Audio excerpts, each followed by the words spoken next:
ప్రభువైన యేసుక్రీస్తు వారి శక్తి కలిగిన నామములో కూడి వచ్చిన ప్రతి ఒక్కరికి నా ప్రత్యేకమైన వందనాలు చెల్లిస్తున్నాను. ఆయా ప్రదేశాల్లో నుంచి దేవుని యొక్క వాక్యాన్ని వీక్షిస్తున్న మీ అందరికీ ప్రభునామములో శుభాహ్వానాన్ని తెలియజేస్తున్నాను. మనము దేవుని యొక్క మాటను గమనించినట్లయితే వివాహానికి పిలువబడ్డాం. ఇన్విటేషన్ అందరికి వచ్చేసింది. We all are invited. At the same time ఒక్కసారి లోపలికి వచ్చేసిన తర్వాత ఇప్పుడు ఏంటి పరిస్థితి అంటే, నీ వివాహముకు ప్రత్యేకంగా ఉన్నటువంటి నీ పెండ్లి వస్త్రం ఏది స్నేహితుడా అని అడిగాడు రాజు. నిన్న ఆ వస్త్రం దగ్గరికి వచ్చేటోడికి మన దగ్గర లేదన్న విషయం మనకు అర్థమైంది. మనం ఇన్వైట్ చేయబడ్డాము, కానీ ఇన్విటేషన్లోకి వచ్చిన తర్వాత ఆయన దగ్గర నుంచి వచ్చినటువంటి ఒక విజయమైన, ఒక బలమైన ఒక వస్త్రం మనతో ఉండాలి అనేటువంటి విషయాన్ని మనం అంత సీరియస్గా తీసుకోకపోవటం వల్ల ఈరోజు మనకు ఆ దుస్థితి వచ్చింది అన్న విషయం మనకు అర్థమైంది. మత్తయి సువార్త 22వ అధ్యాయంలో 1 నుంచి 14 వచనాలు ఈ యొక్క అంశాన్ని మనకు హెచ్చరికగా యేసు ప్రభువారు మాట్లాడినటువంటి దృష్టాంతంగా ఈ మన మధ్యలో రాయబడ్డాయి. ఒకసారి చూద్దామా? 21వ అధ్యాయానికి రండి. 22వ అధ్యాయానికి రండి. మత్తయి సువార్త 22లో యేసు వారికి పరలోక రాజ్యము కుమారునికి పెండ్లి విందు చేసిన ఒక రాజుని పోలి ఉన్నదని మొదలుపెట్టి వాళ్ళందరితో మాట్లాడడానికి ప్రయత్నం చేసినప్పుడు ఈ విషయాన్ని వారందరితో మాట్లాడితే వాళ్ళు చాలా చక్కటి విషయాలు చెప్పారు.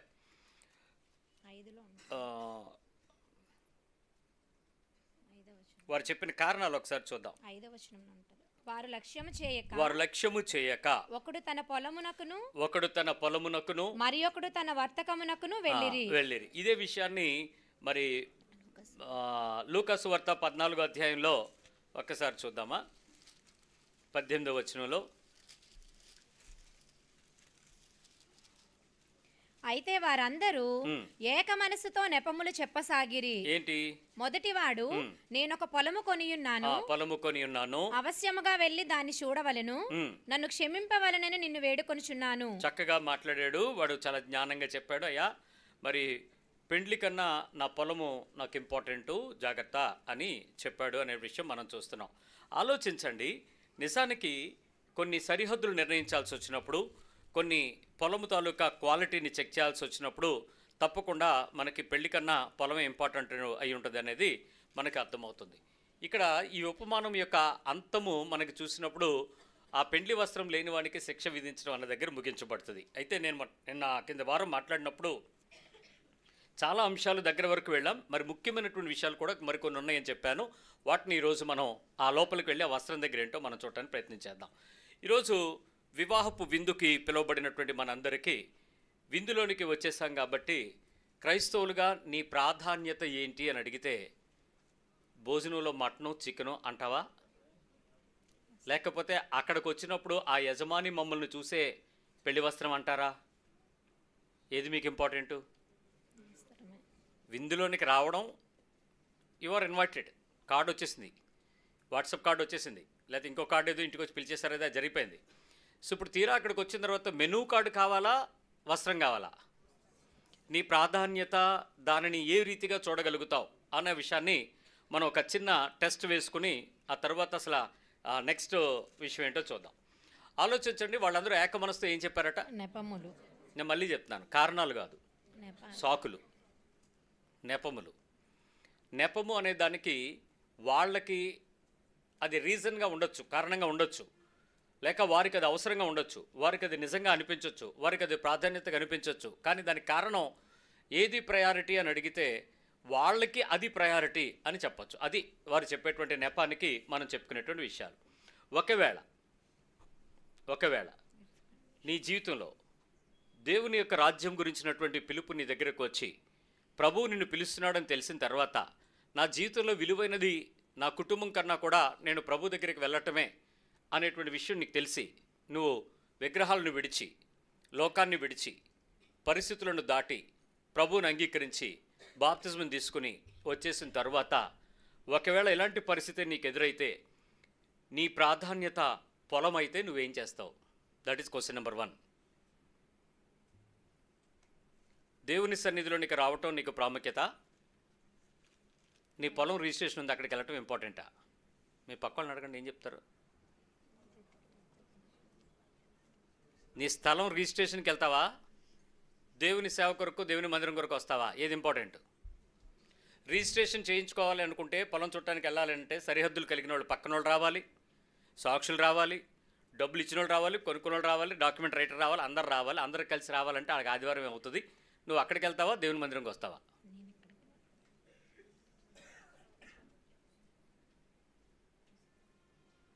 ఏక మనస్సుతో నెపములు చెప్పిరి. ఇప్పుడు నువ్వేం చెప్తావు? పొలం దగ్గరికి వెళ్తావా, అదే రిజిస్ట్రేషన్ చేయించుకోవడానికి వెళ్తావా? ఫాస్ట్ గారు రిజిస్ట్రేషన్ ఏముంది, మీది ఆన్లైన్లోనే చూడొచ్చు, అక్కడ కూర్చొని చూసేస్తామంటావా? ప్రభు రాజ్యం ఇది. నీ వస్త్రం గురించి అడిగితే నువ్వేం చెప్తావు? నేను ఈరోజు చెప్తాను చూడండి. ఈరోజు చెప్పేటువంటి 7 కారణాల్లో నువ్వు ఖచ్చితంగా ఉంటావు. నీకు చాలా ప్రయారిటీ ఏంటి అని అంటే, దేవుని సన్నిధి మానకుండా కూడుకోవాలి, తప్పక దేవుని మాట అవకాశం ఉన్న కొలది ఎక్కువసార్లు చేరాలి, ఎక్కువ విషయాలు నేర్చుకోవాలి, ఎక్కువ విషయాలు తెలుసుకోవాలి, ఎక్కువ విషయాలు మార్చుకోవాలి, ఎక్కువ హృదయాన్ని సిద్ధపరచుకుని ఆయన రాజ్యంలో నేను స్థానం సంపాదించుకోవాలి అనేటువంటి ఆ తీవ్ర కాంక్ష కన్నా నీ ప్రయారిటీస్లో ఒక ఇల్లు, ఒక స్థలము, ఒక పొలము లేక ఒక భూమి నువ్వు కొనాల్సి వస్తే, అది నీకు ఆదివారమే ఆ అమ్మకానికి కొనడానికి కావాల్సిన పరిస్థితులు వస్తే, మీ ప్రయారిటీ దేవుడా, స్థలమా, ఇల్లా, పొలమా, లేకపోతే అదే? What is your priority? ఇది కొనని యవనస్తులకి ఏం తెలియదు. ఇది ఈ స్థలాలు పొలాలు మాకేం సంబంధం లేదు కదా అని. ఒక్కసారి డబ్బులు వచ్చిన తర్వాత అదేదో కొనటంలో మజా మీకు అర్థమైతే, ఏది ఆ ప్రాపర్టీ కొనటంలో, అది ఓన్ అవటంలో ఒక ఆసక్తి మీకు వచ్చి, ఈ ఇల్లు మేము కొనుక్కున్నాం, ఇది మేము తయారు చేసుకున్నాం, ఇది మేము సంపాదించుకున్నాం అన్న ఆ మజా వచ్చిన తర్వాత, అప్పుడు నీకు దేవుడు ప్రయారిటీ అవుతాడా, అది ప్రయారిటీ అవుతుందా? నీ వస్త్రం ఎక్కడుందో తెలుసా? ఆ ఇంట్లో ఉంది, ఆ స్థలంలో ఉంది, ఆ పొలంలో ఉంది, ఆ అపార్ట్మెంట్లో ఉంది, ఆ కట్టించిన ఇంట్లో ఉంది. దేవుని దగ్గరికి రావడంలో ఉండదు. నెంబర్ 2, ఒకవేళ వ్యాపారం చేయటానికే వ్యాపారమే కనుక ఉంటే, ఆదివారం నీ వ్యాపారం అధికమైతే, నీ సమయం వ్యాపారానికి వెళ్ళటానికి ఇష్టపడుతుందా, దేవుని సన్నిధిలో దేవుని సహవాసానికి, దేవుని మాటకు, దేవుని ఆరాధించడానికి, దేవుని వెతుకోవటానికి పరిగెత్తుకుంటూ వస్తుందా? ఎక్కడైనా ఆరాధనే కదండి, పక్కనే మేము ఎక్కడైతే వ్యాపారం పెడుతున్నామో ఆ పక్కనే ఆర్సీఎం చర్చ్ ఉంది, కాసేపు అక్కడికి వెళ్ళి మేము కూడా దేవుడిని తలుచుకుంటాం, విగ్రహం చూడడం మరీ మాత్రం మాకు సంబంధం లేదు, జపం మాకు రాదు, మేము ప్రార్థన చేసుకుంటాం, కాసేపు దేవుని సన్నిధిలో గడిపొస్తున్నామని అక్కడికి వెళ్ళడానికి ప్రయత్నం చేస్తావా?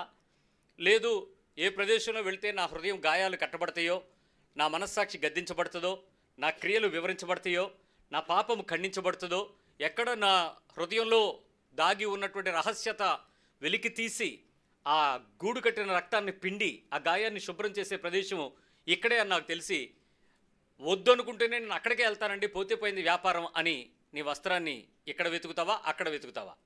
Sunday is a business day, is a very more profitable day. కొంతమందికి ఆదివారాలు జరిగినంత వ్యాపారం మాంసం కొట్టుడికి ఎప్పుడు జరుగుద్ది?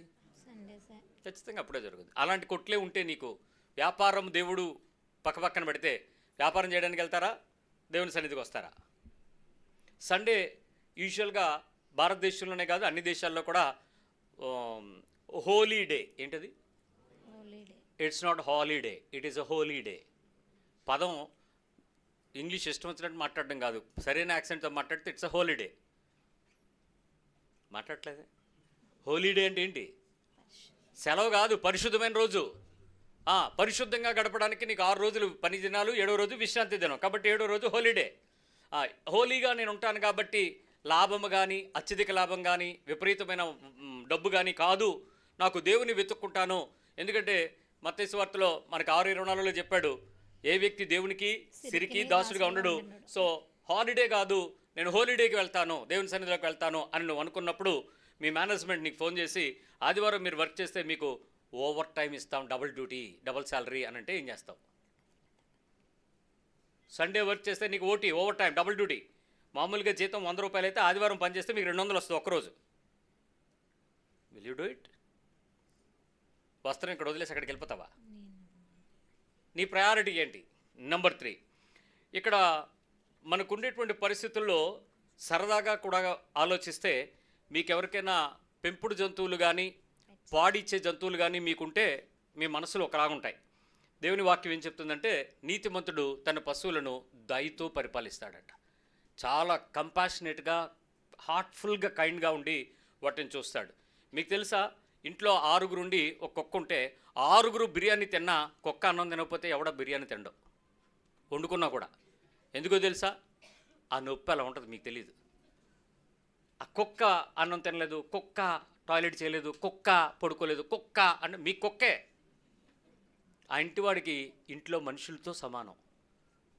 ఇలా అన్నం కూడా మానేసి దాన్ని పట్టుకుని డాక్టర్ అనక, సర్జన్ అనక, ఇక్కడ కాకపోతే అక్కడ, అక్కడ కాకపోతే ఇక్కడ, ఈ ముందు ఆ ముందు, మొత్తం నాన్న తిప్పలు పడతారు. ఇంటిల్లో పాది ఒక రకంగా మొక్కలు ఉంటాయి. ఏంటి అంటే, ఎవరికైనా ఒంట్లో బారదని మా కుక్క అంటాడు. మీకు చిరాగ్గా కూడా, హే కుక్కలకి పిల్లలకి ఇలాగ.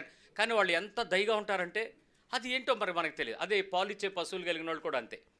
అది పాలు ఇవ్వనప్పుడు, అది గడ్డి తిన్నప్పుడు, దానికి జ్వరం వచ్చినప్పుడు, గాయాలు, తుంట్లకు వాపులు వస్తాయి, అలాంటివి జరిగినప్పుడు ఆ యజమాని ఎంత బాధపడిపోతాడు తెలుసా. ఈ డాక్టర్ని తీసుకొచ్చి రాత్రులల్లా ఒక్కొక్కటి చూలుతో ఉండి డెలివరీకి వస్తే ఆ పశువుతో పాటు రాత్రి పగలు ఇంట్లో అందరూ కూడా ఆ సాల్లోనే ఉంటారు దోమలతో. ఎందుకంటే అది చూలు డెలివరీ అయ్యేంత వరకు కూడా వాళ్ళు వెయిట్ చేస్తారు దాని దగ్గరికి. అది ఆ బిడ్డ వేసేసిందండి, అది మాయపడలేదండి, దానికోసం రాత్రి అంతా కూర్చున్న మనుషులను చూశాను నేను. ఎందుకంటే వాళ్ళకి పశువులు అంటే ఆ విషయం. అలాంటిది వీడు చాలా జెన్యూన్ రీజన్ చెప్పాడు, మేము పశువులను కొన్నాం, చూడటానికి వెళ్తున్నానని.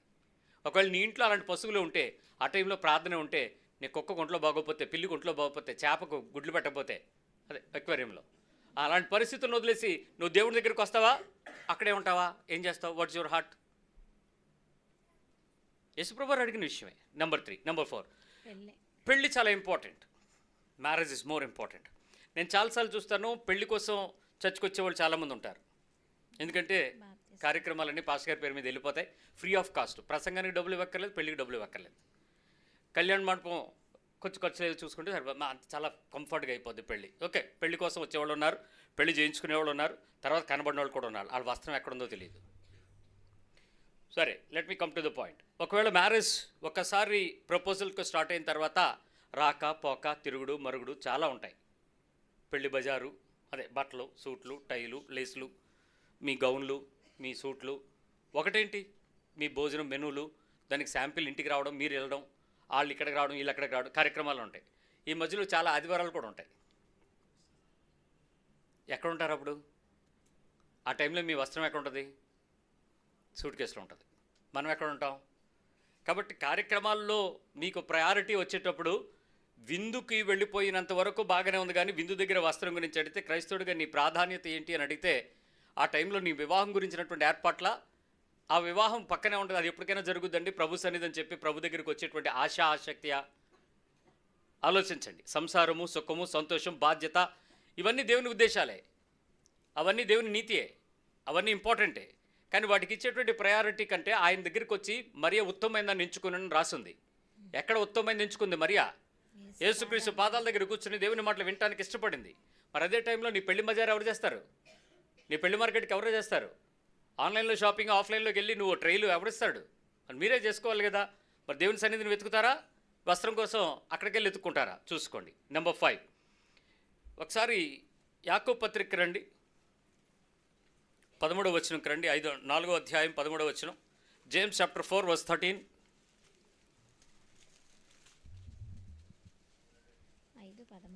4:13.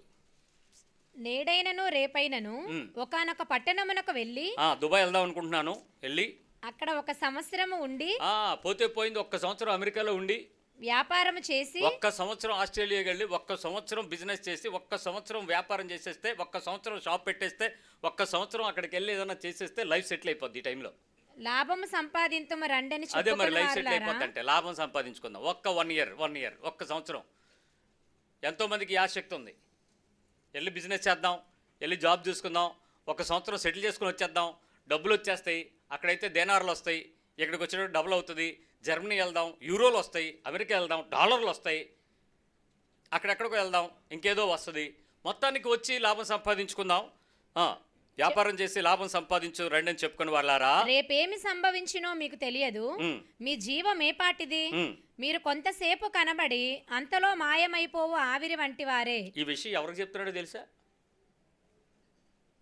దేశాలు దాటిపోయి, కుటుంబాలు విడిచిపెట్టి, దేవుని సన్నిధి అక్కర్లేదని వెరుక్కుని, ఎక్కడైనా దేవుడే కదా మేము ఉంటామో చూసుకుంటామని వ్యాపారం చేసి సెటిల్ అయిపోదాం లైఫ్ అనుకునే వాళ్ళకి చెప్తున్నాడు. మీ జీవం ఏ పాటిది? కొంతసేపు నీ లైఫ్ ఎంత, నీ స్టాండర్డ్ ఎంత, నీ కెపాసిటీ ఎంత, నువ్వు దేవుని దగ్గరకు వచ్చి నేర్చుకునే విషయాలకి నువ్వు సంపాదించుకునే దాన్ని బట్టి పోల్చుకునే దేవుని విలువకు మధ్యలో నీ బ్రతుకెంత అని అడుగుతుంది. మీ జీవం ఏ పాటిది అంటే మీ బ్రతుకే పాటిది. కొంతసేపు కనబడి అంతలో మాయమైపోవు ఆవిరి వంటి వారే. ఒక్క నిమిషం ఆలోచిద్దాం. ఇప్పుడు నా పాయింట్, మీరు అమెరికా వెళ్తారా ఆఫ్రికా వెళ్తారా అన్నది నాకు ఇంపార్టెంట్ కాదు. వెళ్ళండి, డబ్బులు సంపాదించుకోండి, అది మీ తలనొప్పి, నాది కాదు. కానీ ఇక్కడ వాస్తవం ఏంటంటే అక్కడికి వెళ్ళాలంటే మీకు కావాల్సినటువంటి ఎగ్జామ్ రాయాలి కదా, చదువు ఉండాలి కదా. దానికి ఆ చదువు దగ్గరికి వచ్చేటప్పటికి ఈ పాయింట్ గుర్తొస్తుంది. ఏంటి సంగతి అని అంటే, నేను మా అబ్బాయిని ఎలాగైనా సరే 1 సంవత్సరం యుఎస్లో ఎంఎస్ చేయించేద్దాం అనుకుంటున్నామండి. నిజానికి ఎంఎస్ చేయించడం ఆ తర్వాత తీసుకొచ్చేయడానికి అక్కడ ఉంచడానికే అల్టిమేట్ టార్గెట్ ఏంటి? లైఫ్ సెటిల్ చేసేసుకుందాం. లైఫ్ సెటిల్ అయిపోద్ది. నిజంగా లైఫ్ సెటిల్ అయిపోద్ది అనండి ఒకసారి నోటితో. ఎవరి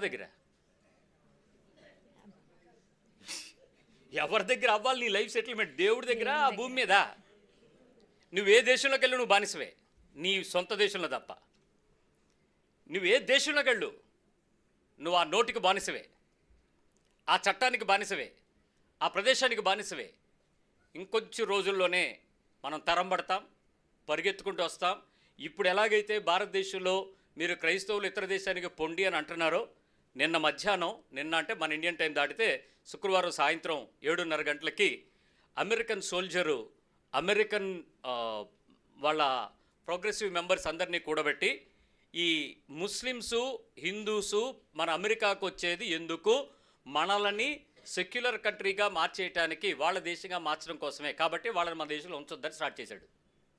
ఈ కాక్రోచ్ ఉద్యమం లాగా అది ఇప్పుడు స్టార్ట్ అయింది అమెరికాలో. ఖచ్చితంగా నువ్వు ఇండియన్వా అని అడిగి, ఇంతకుముందు పైన రేసిజం ఇప్పుడు మళ్ళీ స్టార్ట్ అయిపోద్ది. మామూలుగా ఉండదు. ఇది దేశం మీదకి వచ్చేటువంటి ఒక రకమైనటువంటి శ్రమయే. ఆలోచించండి, మీ పిల్లలకి మీరు చదువిస్తునేటప్పుడు ఒక నెపము చెప్పేది ఏంటంటే, మీ అబ్బాయి ఏడి అని అడిగితే, రేపు ఎగ్జామ్ ఉందండి, జేఈఈ మెయిన్స్, అందుకు రాలేదండి అందమ్మ. నిజం చెప్పండి, సంవత్సరం అంతా లేని ఆ ఒక్కరోజు జేఈఈ మెయిన్స్కి వెళ్ళిపోతాడా? ఆ ఒక్క పూట 1 గంట 2 గంటలు దేవుని మందిరంలో దేవుని సన్నిధిలోకి రావడానికి కారణం ఏంటి? చదువు అనేది ఒక నెపం. మీరు చెప్పేటువంటి ప్రాక్టీసు, ఎగ్జాము, ఆన్లైన్కి లేకపోతే ఇంకేదో ప్రిపరేషన్, ఇదంతా మీ సాకు. ఏది? ఇల్లు కట్టుకున్నాను, స్థలం కొనుక్కున్నాను, పశువులు కొన్నాను, పెళ్లి చేసుకున్నాను, చదువుకుంటున్నాను, ఇది కూడా ఒక నెపమే. ఈ నెపాలు చెప్పే మీ బ్రతుకులలో మీ వస్త్రమేది అని అడిగితే దేవునికి ఏం చెప్తారు? ఎక్కడుంది మీ వస్త్రం నా స్నేహితురాన్ని అడిగితే ఏం చెప్తావు? నీ చదువు ఇంపార్టెంట్ కాదని నేను అంటలా. దాని వెనక నీ వ్యాపారము, నీ లాభము, నీ సెటిల్మెంటు, మీ జీవమే పాటితో తేల్చుకోమని చెప్తుంది. మీ జీవంతో పోల్చుకుని నీ ఉద్యోగాన్ని, నీ వ్యాపారాన్ని, లేక నీ చదువుకి నువ్వు చెప్పే లింక్ దేవునికి ప్రయారిటీగా ఎక్కడ ఉపయోగించుకుంటున్నావు చూసుకో నీ వస్త్రం. కమ్ నెక్స్ట్, మీ జాబు ఏంట్రా, మీ ఉద్యోగం గురించి అని అడిగితే మీ అందరూ చెప్పేది ఏంటంటే, ఈఎంఐ కట్టాలి కదండి. ఉద్యోగం రాగానే ఫస్ట్ పెట్టేది లోనే. మీ శాలరీ పట్టుకొని మీ కాకపోతే పక్కోడి కోసమైనా మీరు పూటపడేది లోనే. ఆ లోన్ తీసేస్తాడు, ఈఎంఐ కట్టుకోవాలి. సరే, ఇంపార్టెంట్ ఉద్యోగం ఎందుకు? మీ పోషణకి, మీ సంపాదన, మీ బాధ్యత, మీ గుర్తింపు, ఇవన్నీ అవసరమే. కానీ ప్రభు అడుగుతాడు, నా ప్రియమైన స్నేహితుడా నీ వస్త్రం మీద అడుగుతాడు. ఏం చెప్తారు సమాధానం? ఇక్కడ ఈ కారణాలన్నింటిలో మీ ప్రయారిటీస్ ఏంటి అని అడిగితే, నీ అల్టిమేట్ ప్రావీణ్యాన్ని కానీ ప్రాధాన్యతలను కానీ మీరు చూపించాలనుకునేటప్పుడు ప్రదర్శించే ప్రతి ప్రదేశంలో మీరు దేవుడు నాకు ప్రాధాన్యత, ప్రభువుతో నా జీవితం చాలా విలువైనది, నేను చేస్తున్నటువంటి వీటన్నిటికీ కర్త కర్మ క్రియ నా దేవుని కొరకు అనేటువంటి వస్త్రాన్ని దాచుకునే సంరక్షణ లేని క్రైస్తవ్యం వాస్తవానికి క్రైస్తవ్యం కాదు. ఆయన చాలా గట్టిగా కఠినంగా మాట్లాడుతూ చెప్పుకుంటూ వస్తున్నాడు ఈ విషయాన్ని. ఈరోజు నువ్వు చెప్పేటువంటి ఉద్యోగం కానీ, నువ్వు సైన్ ఇన్ అయిన టైం కానీ, నీ ప్రయారిటీ ఆఫ్ టైమింగ్స్ కానీ, నీ జాబ్ ప్రొఫైల్స్ కానీ, నువ్వు ఏమైనా చెప్పు, కానీ నీ ప్రయారిటీలో నా దేవుని యొక్క వివాహపు విందులోనికి నాకు ఆహ్వానం వచ్చేసింది కాబట్టి, బాప్తిజం తీసుకున్నాను కాబట్టి, ఎనీ టైం ఆయన నా దగ్గరికి వచ్చి నా వస్త్రం అడిగితే నేను ఆయన సన్నిధిలోనికి వచ్చినప్పుడు వస్త్రం కనపరచుకోవడానికి ప్రయత్నం చేయాలి. కానీ అక్కడికి వచ్చినప్పుడు నేనే కనపడకపోతే ఏమవుద్ది అని ఎప్పుడు ఆలోచించలేదా? ఒకసారి ఆలోచించండి. ఒకవేళ ఇదే ప్రభు గనుక వచ్చి, నా కుమారుడా నువ్వు పెళ్ళికి ఎందుకు రాలేదు అని అడిగాడు అనుకోండి, పరిస్థితి ఏంటి? నాకు అప్పుడు అర్థమైంది ఏంటో తెలుసా? ఆడు వ్యాపారానికి వెళ్తున్నాడు కదా, పెళ్లి చేసుకోవడానికి వెళ్తున్నాడు కదా, పొలం చుట్టానికి వెళ్తున్నాడు కదా, ఆ పరిస్థితులు వాళ్ళు వెళ్తున్నారు కదా, వాళ్ళు ఏం చేస్తుంటారో తెలుసా? ఈడు మాట్లాడితే పెళ్ళికి రాలేదని అడుగుతున్నాడు, ఆడు నువ్వు దెబ్బేసి చంపేద్దామని చంపేస్తావు. వాళ్ళు ఎందుకు చంపేశారు ఇప్పుడు ఆలోచించండి. ఇలాగా రమ్మని పిలిచినందుకు. ఆడు పెళ్ళికి రమ్మంటున్నాడు, విందుకు రమ్మంటున్నాడని చంపేశారు. నేను సిగ్గు లేకుండా మాట్లాడుతున్నాను. నీ ముఖం మీద చేయి పెట్టి, నువ్వు రాని ప్రతి వాడు, దేవుని సన్నిధికి రావడానికి అలక్ష్యం చేసిన ప్రతి ఒక్కడు ఆయన్ని చంపుతున్న ఈ ప్రదేశంలోకి వచ్చి కూర్చున్నాడే. ఈ వాక్యం వింటున్న దేవుని మందిరాన్ని అలక్ష్యం చేసి, పర్వాలేదులే 6 రోజులు నాయే, ఈ ఒక్కరోజు రాకపోతే ఏముంది, ఫోన్లో చూస్తున్నాను కదా, టీవీలో చూస్తున్నాను కదా, దగ్గరైతే ఏమి, అక్కడికి వెళ్తే నాకు కష్టం, ఎవడు రమ్మన్నాడు, ఈ చుట్టాలు వచ్చారు, ఈ స్నేహితులు వచ్చారు, ఈ వ్యాపారం ఉంది, ఈ కుక్క ఉంది, ఈ పశువు ఉంది, ఈ మనిషి ఉన్నాడు, ఈ సంతోషం ఉంది, నేను దేవుని సన్నిధికి ఎక్కడైనా పర్వాలేదు, ఇది నూతన నిబంధన. ఓ చంపుతున్న మర్డరర్, ఆయన్ని చంపేస్తున్న వాళ్ళారా, ఎన్నిసార్లు ఆయన వస్తే ఎన్నిసార్లు నువ్వు చంపేసి కూర్చుంటున్నావో చూసుకో. ఎందుకు రాలేదు ఇప్పుడు కారణం అడగండి, మీరే చెప్పండి. నాకు నేను చెప్పింది అబద్ధం అయితే మీరు చెప్పండి, ఎందుకు రాలేదు వాళ్ళు, ఎందుకు చంపేశారు, వాట్ ఈస్ ద రీజన్? వీధుల్లో వాళ్ళు ఎందుకు పిలిచాడు? పిలిచిన వాళ్ళని రమ్మని పిలిస్తే, ఎయిర్పోర్ట్లో ఉన్న వాళ్ళని పిలుచుకోవడానికి ఆయన వెళ్ళడానికి వస్తూ ఉంటే, రండిరా బాబు మిమ్మల్ని మీకోసం ఏర్పాటు చేశాడు రండి అని అంటే మీరేమంటున్నారు? మాకు పెళ్ళి ఉందండి, మాకు పశువులండి, మాకు పొలం అండి, మాకు చదువు అండి, మాకు ఉద్యోగం అండి, మా వీసాకి ఇంటర్వ్యూ అండి, మా పిల్లోడు బయటికి వెళ్తున్నాడండి, మా ఇంట్లో చుట్టాలు వచ్చారండి. చంపుతున్నవారు మీరు, ఆయనను మీరు నిర్లక్ష్యం చేస్తున్నవారు. అలాగా ఓవర్లుక్గా ఆల్రెడీ చంపేస్తున్న వాళ్ళకు కూడా కృపగరికి లోపల దొరికేశామే. ఇప్పుడు ఆలోచించండి, ఒకవేళ నీ ఇంటి గురించి కనుక నువ్వు కారణం చెప్పి ఆ ఇల్లు గురించి నువ్వు మాట్లాడితే, నిజానికి ఇల్లు అనేది కట్టి చూడు, పెళ్లి చేసి చూడు, రెండింటికి వచ్చేదేంటి? అప్పే. ఇల్లు కట్టు, పెళ్లి చేయి, ఖచ్చితంగా అప్పే. కానీ నేను మళ్ళీ చెప్తున్నాను, ఎవరైనా ఇల్లు కడితే నన్ను అడగండి, కానీ పెళ్లి చేసుకోవాలనుకుంటే నా దగ్గర రండి, నేను అప్పు లేకుండా పెళ్లి చేసే మార్గం చెప్తాను. నేను చెప్పినట్టు చేయాలి. మీకు నచ్చినట్టు నన్ను వాడుకుంటానంటే కాదు. నేను మీకు from the beginning to the end, శుభం కార్డు వరకు నిన్ను ఇంట్లో దింపేంత వరకు బాధ్యత నాదే. నేను చెప్పిన రేంజ్లో నీకు బడ్జెట్ వేస్తాను, అసలు ₹1 అప్పవు. నీ దగ్గర ఒకవేళ 20,000 ఉంటే 20,000లో పెళ్లి చేసి పెడతా, అసలు రూపాయి నీకు ఖర్చు అవ్వదు. నేను చెప్పినట్టు చేయాలి. మళ్ళీ చెప్తున్నాను, ఆయన చెప్పినది చేయుడి. నీకు నచ్చింది మా అమ్మమ్మ అండి, మా అమ్మ అండి అంటే, ఆ తర్వాత నువ్వే ప్రాబ్లం ఫేస్ చేస్తావు. 2 రకాల ప్రాబ్లమ్స్ ఉంటాయి. ఆయన ఎంత ప్రేమ కలిగిన వాడో, ఎంత కృప కలిగిన వాడో, అంత కఠినత కలిగిన వాడు. నేను మా పెళ్ళిలో, మా చర్చిలో ఖచ్చితంగా నియమం చెప్పాను. విశాఖపట్నానికి ఇంకా జబ్బు రాలేదు కాబట్టి మీకు చెప్పాల్సిన అవసరం లేదు, పార్వతీపురంలో జబ్బు ఉంది కాబట్టి చెప్పాల్సి వచ్చింది. మ్యారేజ్ చేస్తాను అనుకుంటే చర్చ్ ఇస్తాను, హ్యాపీగా మీరు వచ్చి చర్చిలో కార్యక్రమం అంతా చేసుకోవచ్చు. మీకు రిజిస్టర్ చేసి డాక్యుమెంటేషన్ ఇచ్చి మిమ్మల్ని పంపిస్తాను. అయితే కండిషన్ నెంబర్ 1, నెంబర్ 2, నెంబర్ 3, ఏ డీజేలు పెట్టకూడదు. డీజే సౌండ్, ఊరేగింపు అవి పెట్టుకోవటం అవి కుదరదు అని చాలా క్లియర్గా చెప్తే వాళ్ళందరూ అలాగేనండి మీకు ఎందుకని అని బౌల్ మంది వచ్చేసేవారు. అయితే పెడితే ఏమవుద్ది అని అడిగింది ఒక ఆవిడ, తెలివైన ఆవిడ, పెళ్లి కొడుకు తాలూకా సొంత వదిన గారు. అడిగితే నేను అమ్మ పెళ్లి చేయటం నాకు అభ్యంతరం లేదు, చేసేస్తాను. తర్వాత కార్యక్రమాలు నువ్వు నా దగ్గర డీజే పెట్టవుగా, మీ ఊర్లో పెడతావు, అందులో నేను వెళ్ళాక రాత్రి పొట్టంతా రాత్రే కదా, అప్పుడు పెడతావు. సో నాకు విషయం తెలియకుండా ఉండదు, వాట్సాప్ గ్రూప్లోనే కదా, వీడియోతో సహా వచ్చేస్తుంది. సో వచ్చేస్తుంది, పెట్టేస్తుంది. తర్వాత ఏం చేస్తానంటే, తదుపరి కార్యక్రమాలలో నీ ఇంటికి కానీ, నీ ఇంట్లో ప్రార్థనకు కానీ, నీ ఇంట్లో పరిస్థితులకు కానీ సంఘము నుంచి నేను మీ ఇంటికి రాలేను. సంఘానికి ఒక నియమం ఉంది, సంఘానికి ఒక క్రమం ఉంది, సంఘంలో ఒక పద్ధతి ఉంటుంది. ఈ పరిశుద్ధతను దాటి వస్త్రాన్ని చింపుకుని అమ్ముకుని అల్లరిపాలు అయ్యేటువంటి ప్రదేశాలకి నేను రాలేను. కాబట్టి దయచేసి నన్ను అభ్యంతరం పెట్టద్దు. ఇంకే కార్యక్రమాల్లో మీ ఇంట్లో ఇన్వాల్వ్, చచ్చిపోతే వస్తా తప్ప ఇంక దేనికి రాను అని చెప్పాను. అలాగేనండి అంది. సరే ఒకవేళ పొరపాటు అయితే ఏంటి అంది. ఏంటి పొరపాటు అయితే అంటే చేద్దాం అనుకుంటున్నావా? అబ్బే లేదండి చెయ్యనండి అంది. రైట్, చెయ్యవు కదా, మంచిది. ఒకవేళ పొరపాటు అయిన తర్వాత ఏమైనా అలవాటు అయితే, అదే అలవాట్లో పొరపాటు కాదు, పొరపాట్లో అలవాటు అయిపోతే ఏం చేస్తామంటే, ఆ తర్వాత పిల్ల పుడుతుంది కదా, పుట్టరా కార్యక్రమం మీతో అయిపోద్దా? ఇక్కడే ఉంటారుగా, ఇక్కడే జరుగుద్ది కదా. వారి విషయంలో నేను బాధ్యత వహించలేను. సంఘం నుంచి కానీ సంఘ కాపరికి ఏ బాధ్యత వహించను.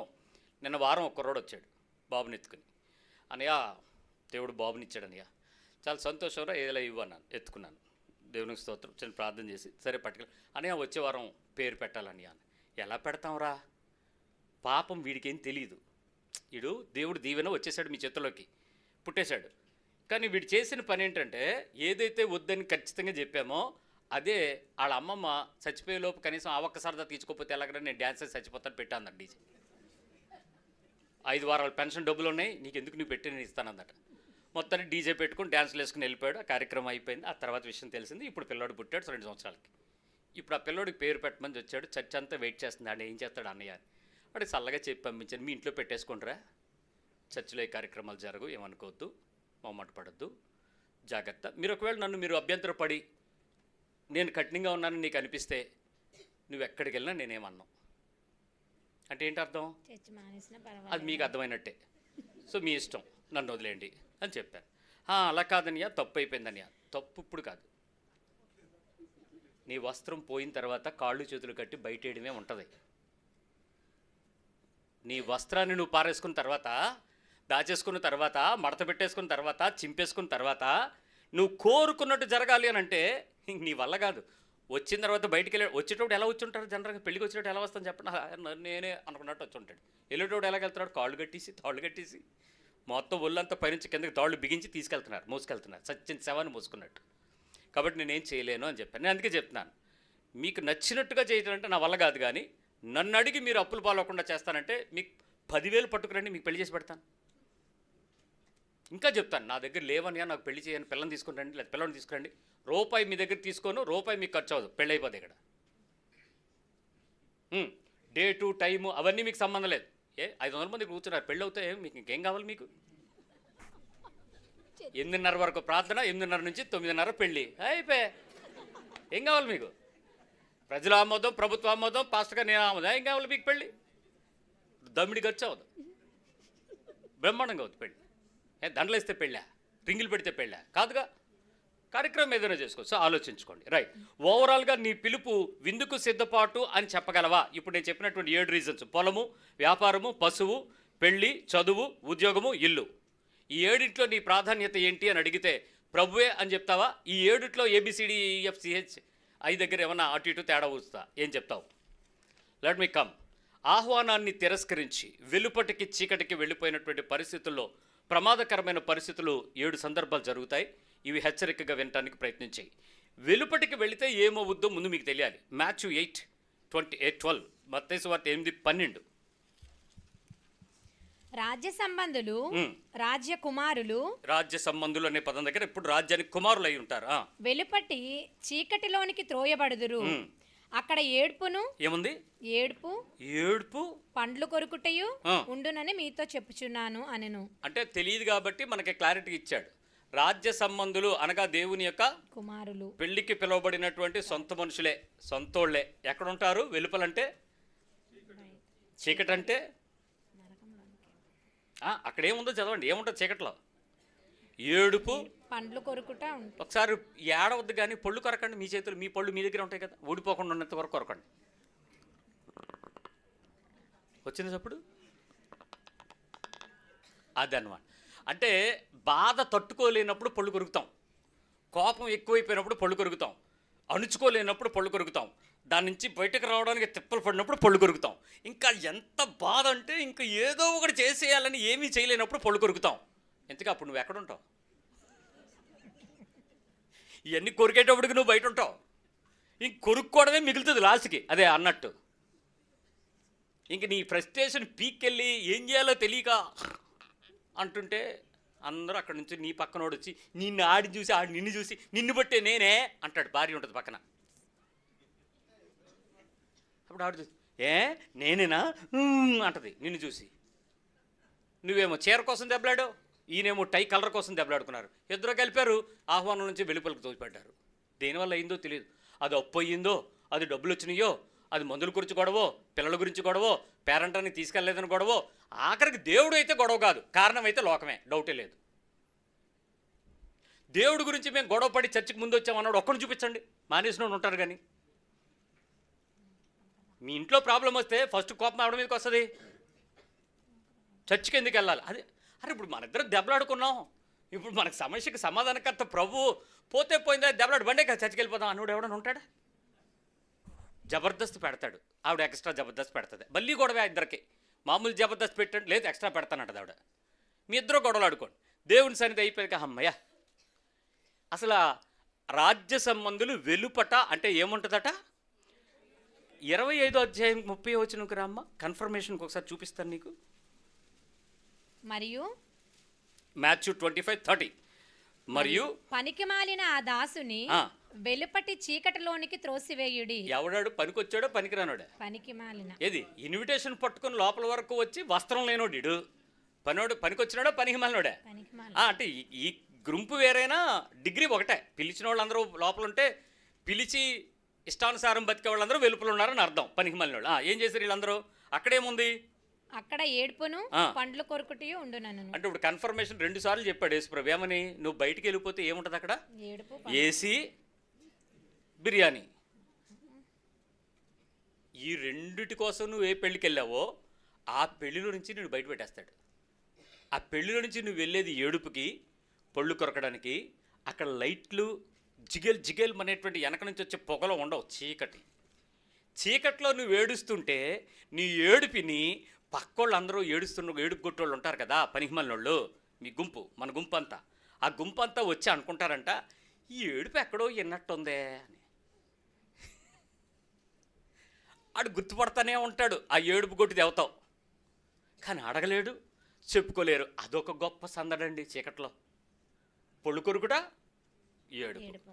ఏమండి, ప్రజలు నిన్ను చూసి వెలుతురులో నిన్ను చూడంగానే రాజ్య సంబంధులైనటువంటి స్నేహితులను పిలిచి, ఆహా వచ్చారా సిస్టర్, బ్రదర్ వచ్చారా, తమ్ముడు వచ్చావా, అన్నయ్య వచ్చావా, అక్క వచ్చావా, అమ్మ వచ్చావా, నాన్నగారు వచ్చారా, తత్తిగారు వచ్చారా, మామయ్యగారు వచ్చారా, బావగారు వచ్చారా, ఈ పలకరింపులతో ఆధ్యాత్మికంగాను, ఒక ఆత్మాభిమానంగాను, సంతోషంగాను, సందడిగాను, ప్రేమగాను ఉండాల్సిన పరలోకపు విందు, ఆ కుమారుని యొక్క విందు ఒక్కసారిగా ఏ మనిషినైతే నువ్వు ఆస్వాదించటానికి పిలుచుకున్నాడో ఆ మనిషిని బయటకు తీసుకెళ్ళిపోతూ ఉంటే ప్రజలందరూ చూస్తూ ఉండగా అది మర్యాద అంటారా మీకు? ఆ పెళ్లి యజమానిని మీరు గౌరవపరచడం అంటారా? కానీ ఆ ప్రదేశంలో మిమ్మల్ని ఎంపిక దగ్గరికి వచ్చి నేను వస్త్రం లేదని మిమ్మల్ని తోసేస్తున్నాడు చూసావా, ఆ వెలుపటికి వెళ్ళే సిచ్యువేషన్ మాత్రం it's not at all happiest thing. మళ్ళీ చెప్తున్నాను, వెలుపటికి వెళ్ళే ప్రతి ఒక్కడికి నువ్వు అనుకునేటట్లు ఉండదు. ఒక కుటుంబం దెబ్బలాడుకుని బాగా కొట్టుకున్నాక రాత్రి నాకు ఫోన్ చేసి, మీరు ఒక్కసారి వస్తే చంపేసేలా ఉన్నాడండి, మీ ముఖం చూసి చచ్చిపోతానంది.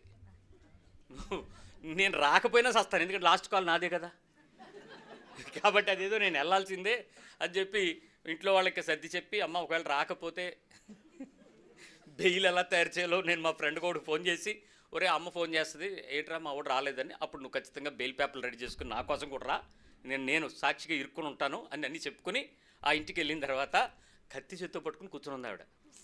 మంచి షార్ప్ ఎడ్జ్ కత్తి పట్టుకుని ఆవిడ అంటది, నేను నరకంకి వెళ్ళిపోయిన పర్లేదనియా,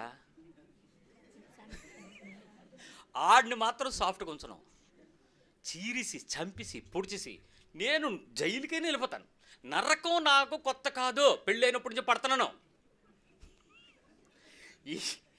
అప్పుడు నాకు అర్థమైంది, యేసుప్రభు పెళ్లి చేసుకుంటున్నాడు ఎందుకన్నాడు. ఆయన ఏమనుకున్నాడు, మనం ఆయన ఎంత ఉల్టా చేసి పడేసాం.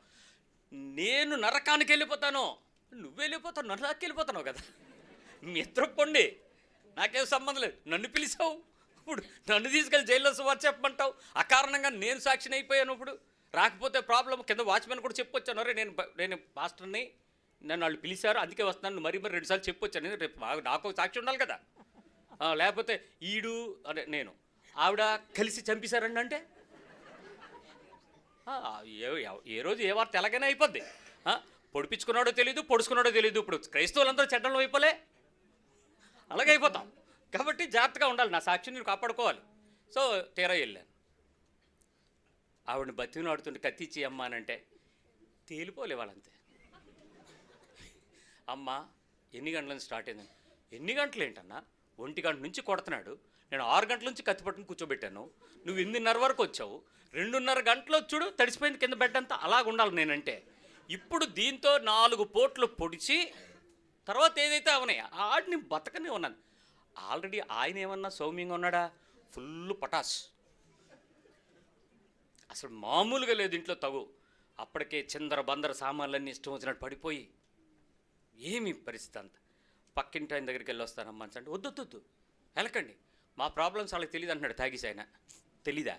ఎంత రచ్చ అవుతుంటే బిల్డింగ్లో ఎవరికి తెలియకుండా ఉంటుందా? అందరికీ తెలుసు వీళ్ళ ఇంట్లో రోజు రామాయణం జరుగుద్దని. సరే, ఇలాంటి పరిస్థితుల్లో వాళ్ళు దేవుని పని చేస్తున్నాము అని అంటే ప్రభువు ఖచ్చితంగా వస్త్రం ఎత్తుతాడా వెతకడా? ఆలోచించు. నువ్వు ఏ ప్రదేశంలో ఉన్నా ఆయన అడుగుతాడా లేదా? ఇప్పుడు నేను మాట చెప్తాను చూడండి. సహజంగా ఇలాంటి పరిస్థితుల్లో మేము ఇంటి బయట కాదు, దేవుని యొక్క వివాహ ఆహ్వానానికి బయటే ఉంటామని తెలిసిన క్రైస్తవులు మీకు చెప్తున్నాను వినండి. ప్రత్యేకించి మీలాంటి వాళ్ళకి ఇన్వైట్ చేసేటువంటి చర్చిలు చాలా ఉంటాయి. మీరు ఎలాంటి వాళ్ళు అయినప్పటికీ మీరు మా దగ్గరికి వస్తే చాలు అన్నట్టుగా అలాంటి పరిస్థితులు. కానీ ఆయన అయితే న్యాయమైన ఖచ్చితంగా మీ వస్త్రాన్ని వెతుకుతాడు. Let me tell you 7 situations. Number 1, అలవాటుగా ఎప్పుడైనా దేవుని మందిరంలోకి వచ్చేస్తే సిద్ధపాటు లేకుండా అలవాటుగా వచ్చేస్తే అప్పుడు మిమ్మల్ని వస్త్రం అడిగితే ఏం చేస్తారు? మొదటి మాట అలవాటుగా. రెగ్యులర్ వేలో అలా బీచ్కి వెళ్ళి ఆదివారం కదా, సండే కదా, విశాఖపట్నంలో ఉండి బీచ్కి వెళ్ళకపోతే ఆదివారం పూట ఏం బాగుంటుంది చెప్పు? పిల్లలు పుట్టాక తిప్పుతావా? డైపర్లకే సరిపోద్ది, పెట్రోల్కి ఎక్కడ వస్తుంది? పాల డబ్బా కష్టమైపోద్ది. కాబట్టి పెళ్ళికి ముందే ఏం చేయాలి మనం? కిర్లంపూడి లేఅవుట్ నుంచి రుషికొండ బోర్డర్ వరకు ఒకసారి ప్రతి ఆదివారం వెళ్ళి నేను వచ్చాను చూడండి అని సముద్రానికి సువార్త చెప్పి వచ్చేయాలి. కాబట్టి అలా బీచ్ రోడ్లో మీరు సువార్త కాగితాలు పంచుకుని సాయంత్రం పూట వెళ్తారు కదా 4 గంటల నుంచి 5:30 వరకు. అలా తిరిగి ఒక ట్రిప్ వేసి వద్దాం. పెళ్లి చేసుకుని ఇన్ని రోజులైంది, ఏ రోజైనా ఆదివారం పూట చర్చికి తీసుకెళ్ళావా అని అంటే ఆవిడ అంటుంది బీచ్కి తీసుకెళ్ళావా అని అడిగితే ఆయన అంటాడు, ఏమ్మా ఆదివారం మన దేవుని దగ్గరికి వెళ్తున్నాం కదా, అక్కడ ఏదో ఒక పని ఉంటుంది కదా, ఏదో ఒక పరిచర్య ఉంటుంది కదా, ఆ పరిచర్యలో మనం చేద్దాం కదండి, అక్కడ చేయటానికి చాలామంది ఉన్నారు. నేను విశాఖపట్నంలో నీ సంబంధం ఎత్తుక్కుని కోరు చేసుకున్న కారణం ఏంటో తెలుసా? కనీసం వారంలో 1 రోజు 2 రోజులు సాయంత్రం చల్లగాలి పిల్లగాలి బీచ్గాలికి వెళ్దామని. ఆ అవకాశం లేకుండా కూడా చేసావు, నాకు ముద్దు ముచ్చట లేకుండా అయిపోయింది. అసలు నేను ఎందుకు చేసుకున్నానా అని దుఃఖపడుతున్నాను. కష్టమునందును నష్టమునందును వ్యాధి ఎందును సుఖమునందును ప్రార్థనలో నా ముందే సిగ్గుమాలినోళ్ళారా. ఇప్పుడు ఏమంటది? బీచ్కి తీసుకెళ్ళడానికి కూడా మనసు లేనోడిని చేసుకున్నాను. ఎందుకు చేసుకున్నాను? మరి ఆ రోజు చెప్పాల్సింది. ఆగో అనయ్య అని నేను ఆగనా? ఏంటమ్మా అని అడుగుతాను. అప్పుడు నువ్వేం చెప్పాలి? వారంకి ఒకసారి బీచు, నెలకొకసారి కైలాసగిరి, సంవత్సరంలో 4 సార్లు అరకు, ఇలా నీ లిస్టు పెట్టి దీనికి మా నాగేంద్ర ఫోటో స్టూడియో ఏదో కొంత బ్రీఫ్ టచ్ ఇచ్చి ఇది ఓకే చెప్పు అంటే చెప్తును కదా, అప్పుడు ఏదో చెప్తునేమో. ఆలోచించు. అలవాటుగా దేవుని మందిరంలో అలా తిరిగి ఇలా దూరితే నీ వస్త్రం మీద నడితే ఏం చేస్తావు? నీ సిద్ధపాటు దేవుని మందిరంలోకి రావడానిక? బీచ్కి వెళ్ళి మొహం కడుక్కోవడానికి సబ్బెట్టుకు సంకలో తిరుగుతుందంట. సబ్బు ఎందుకమ్మీ సబ్బు అని అంటే కింద నీళ్ళు ఇవ్వలేదని గొడవ పెడతాంటే వాచ్మెన్ అడిగింది, బాబు సబ్బు కావాలట ఆవిడకని.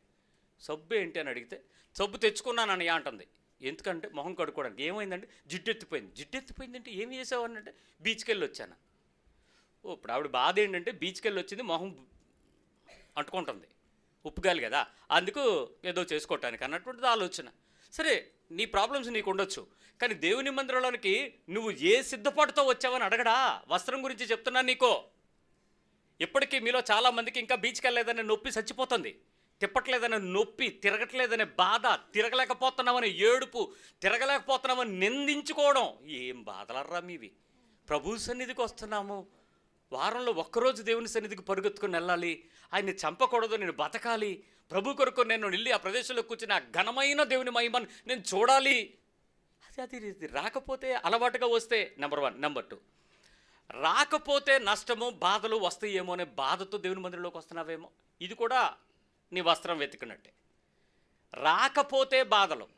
ఏ నాన్న చర్చికి ఈ సంవత్సరం అంతా నీవు వచ్చావు చాలా సంతోషం అంటే, నిజమేనండి, వస్తే ఏటి లాభం అన్నాడు ఒకడు. అదేంటి లాభం ఏంటన్నాడు? ఏటో రాకపోతే మా ఆవిడ అంటుంది, మా అయ్య నీకు ఆయనలకు పెరాల్సి వచ్చేద్దని బెదిరించిందండి. అప్పటి నుంచి నేను చచ్చి మానవండి, భయం వేసిపోతుంది. ఎందుకంటే నాకు మా ఆవిడ ముద్ద ఎట్టదండి, ఈ కాలు సేపు పడిపోతున్నాను, ఎత్తి దించదండి. అందుకని చర్చికి రెగ్యులర్గా వచ్చేస్తున్నానన్న. ఇప్పుడు నేను చర్చికి ఎందుకు వస్తున్నాడు? పెరాలసిస్ రాకుండా ఉండడానికి, దేవుడిని ఎత్తుకొని కాదు, ఆడి జబ్బు తప్పించుకోవడానికి, రాబోయే శోధన తప్పించుకోవటానికి. నిజానికి ఇలాంటి భయాలతో ఆయన నీ దగ్గరికి రాలే, పెండ్లి విందుకు పిలిచాడు. It's a open invitation, happiest invitation. Please come and be with me, dine with me, come let us enjoy, let us rejoice in my presence. అది ఎంత సంతోషంగా ఉండాలో దేవుని సన్నిధి అనేది ఆశ కలిగి ఉండాలి అక్కడ. అది నిర్బంధం కాదు, అది ఆహ్వానం, అది ఇష్టం. అది నీకు నొప్పిగా బారితే నీ వస్త్రం లేకుండా వస్తున్నావు, పోతావు, జాగ్రత్త. ఇది రాకపోతే నష్టము, బాధ వస్తుందని అడిగితే జాగ్రత్త. నెంబర్ 3, అడుగుతారు కాబట్టి. చాలామంది అడుగుతారు, దేవుని కృపను బట్టి నేనైతే అడగను, ఎందుకు రాలేదని కానీ, ఎందుకు వచ్చావని కానీ. ఎందుకంటే నీకు దేవుని అవసరత కావాలా, నాకు కావాలా? అందుకే ఇక్కడ మేము డబ్బాలు పెట్టుకుని కూర్చోలే. రండి, వేయండి, చిల్లర వేయకండి, కానుకలు వేయండి, నాణ్యాలు వేయండి, కవర్లు వేయండి, ఇలాంటి పిచ్చి బోధలు లేవు ఇక్కడ. సో ధైర్యంగా నువ్వు వచ్చేటప్పుడు, రాకపోతే అడుగుతారు కాబట్టి. ఎవరు అడుగుతారు? నీ పక్క కుర్చీ అడుగుద్దేమో, ఏంటి రాలేదు ఆంటీ అని. దేవుడైతే నేనేమడుగుతాడు? నువ్వు నా సన్నిధిని వెతకటానికి నువ్వు ఎంత వేగిరపడ్డావు అని అడుగుతాడు. ఎవరు పిల్లలు మారం చేశారంటే అర్థం ఉంది. ఎందుకంటే గంట సేపు కూర్చోవాలి, కాలు నొప్పి పడుద్ది, ఈ గంట సేపట్లో మేము ఫ్రెండ్స్తో ఆడుకుంటాం, అక్కడికి వెళ్తాం, ఇక్కడికి వెళ్తాం, ఏదో కోరిక ఉంటుంది. బట్ నువ్వు చెప్పే విషయంలో నువ్వు దేవుని మందిరంలోనికి వెళ్ళటమే, దేవుని మాట వినటమే, దేవుని సన్నిధిలో కూర్చోవటమే, ఇది ఒక గొప్ప ప్రత్యేకమైనటువంటి క్రియగా నీ హృదయంలో నుంచి వాడికి ఇచ్చేటువంటి ఆ బోస్ట్ ఏదైతే, ఆ గొప్ప ప్రతిభకు విలువకు నువ్వు ఎప్పుడైతే ప్రకటిస్తావో, నీ పిల్లలు చాలా ఆసక్తిగా వస్తారు దేవుని మందిరంలోకి. అది నువ్వు ఇచ్చే ప్రజెంటేషన్ మీద ఆధారపడి ఉంటుంది. అడుగుతారు కాబట్టి అంటే అడుగుతారు, అడిగితేనే వస్తావా? అంటే నీవు దేవుని సన్నిధిలోకి వెళ్తున్నావు అనేది నీకు దేవునికి ఉన్న సంబంధం కోసం కాదా? పాస్టర్ గారు అడుగుతారనా? రాకపోతే మా ఇంటికి వచ్చేస్తారండి తెల్లారి. వచ్చేస్తాడు, మరి పోస్ట్ మ్యాన్ కదా ఈయన, జమా లెక్కలు ఉంటాయి కదా మీకు వాళ్ళకి, ఏది మార్గదర్శి చిట్ ఫండ్ కలెక్షను, ఈ కలెక్షన్ ఏజెంట్ వస్తాడు. దేవుని సన్నిధి కదా నువ్వు వెతుకుతున్నది. వస్తే అడుగుతారు, రాకపోతే లెక్క చెప్పుకోవాలి. అది ఆ బాధ్యతతో నువ్వు వస్తే, ఆ బాధతో నువ్వు వస్తే, నీ ఖచ్చితంగా నువ్వు వస్త్రం వదిలేసే వస్తావు. ఎందుకు? నువ్వు జవాబుదారీతనం కలిగి ఉన్నావు.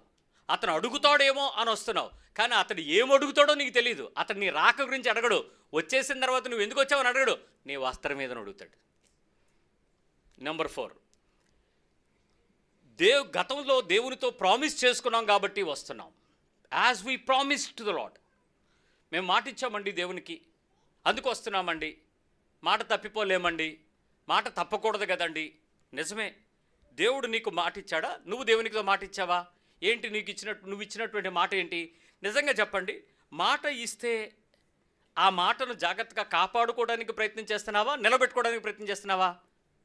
ఏంటి నీ మాట ఏంటి? ఒకసారి ఆలోచించుకోండి. చాలామంది మాట ఇచ్చాము అనంటే దేవునికి ఇంకా ఎక్కువ కమిట్మెంట్ అయితే ఇంకా ఎక్కువ కష్టాలు అయిపోతామేమో అనే బాధతో ఓవర్ కమిట్ అవ్వకుండా చాలా లైట్గా జాగ్రత్తగా కమిట్మెంట్ ఇచ్చి ఇవ్వనట్టు చాలామంది ఉన్నారు. నేను బ్రదర్ని అడిగాను, బ్రదర్ మీరు రెగ్యులర్గా మరి వస్తాను అని అంటే, నేను మిమ్మల్ని ఒక పరిచర్య కొరకు ప్రత్యేకించి నియమించాలనుకుంటున్నాను. బ్రదర్ నా మీద అంత ఆశ పెట్టుకోకండి బ్రదర్, కాకపోతే కొంతకాలం అలా వద్దాం అనుకుంటున్నాం అంతే అన్నాడు. అంటే ఏంటి? He has given a commitment to the God for some time, not all the time. నేను అవును బ్రదర్ నాకు పరిచర్య ఇస్తారా, మీరు నాలో ఒక విలువైన లక్షణాలు చూసారా, నమ్మకంగా నేను నిలబడతాను బ్రదర్, తప్పకుండా నాకు బాధ్యత ఇవ్వండి అనలేకపోయాడు. అతను ఒక నమ్మకమైనటువంటి రాయిబారిగా ఉండలేకపోయాడు. ఎందుకు అనంటే, మాకు అంత వద్దు sir, were not so interested, మాకు వస్త్రమే లేదు, దేవుడు లెక్క చూస్తే మేమేమైపోతాం, పోతే పోతాం అన్నట్టు ఉంది. నెంబర్ 5, గతంలో దేవుడు చాలా మేలు చేశాడు బ్రదర్, అందుకే మేము చచ్చి మానవండి. మా కరోనాలో బతికించాడు, యాక్సిడెంట్ నుంచి తప్పించాడు, భూకంపం వచ్చినప్పుడు మేము పక్కనే ఉన్నాం, సరిగ్గా మేము టూర్ వెళ్తున్నప్పుడు బస్సు ఇలా లోయలోకి వెళ్ళిపోతే లాస్ట్ సీట్ నాదే. దేవుడండి, అందుకే చర్చకు వస్తున్నాం.